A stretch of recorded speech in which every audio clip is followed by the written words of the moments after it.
आज गुरु पूर्णिमा। गुरु पूर्णिमा हिंदू बौद्ध जैन धर्मावलम्बीদের কাছে এক বিশেষ ও পবিত্র দিন, যা আষাঢ় মাসের পূর্ণিমা তিথিতে পালন করা হয়।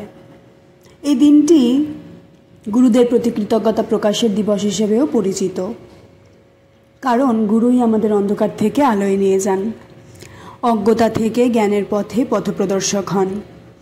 ঐতিহাসিকভাবে এই দিনটি মহর্ষি বেদব্যাসের জন্মতিথি হিসেবেও বিবেচিত, যিনি মহাভারত রচনা করেন ও বেদ সংহিতার সংকলন করেন। তাই এই দিনটিকে ব্যাস পূর্ণিমা নামেও ডাকা হয়। বৌদ্ধ ধর্মমতে এই দিনে গৌতম বুদ্ধ তার প্রথম ধর্মাদেশনা দেন বারাণসীর সারনাথে।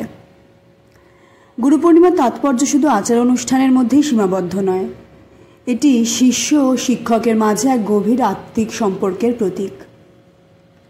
আজকের দিনে ছাত্রছাত্রীরা তাদের শিক্ষকদের পায়ে প্রণাম করে আশীর্বাদ গ্রহণ করেন। অনেক আধ্যাত্মিক অনুসারীরা তাদের আধ্যাত্মিক গুরুদের স্মরণ করে আত্মজিজ্ঞাসার পথে দৃঢ় অঙ্গীকার করেন। যুগে যুগে গুরু শিষ্যের এই সম্পর্ক ভারতীয় সংস্কৃতির এক গুরুত্বপূর্ণ স্তম্ভ হয়ে রয়ে গেছে, আর গুরু পূর্ণিমা সেই সম্পর্কেরই এক অন্তরের উৎসব। আজ ধর্মকথায় গুরু পূর্ণিমা নিয়েই আপনাদের কাছে রইল একটি প্রতিবেদন। কেমন লাগলো সেটা অবশ্যই জানাবেন।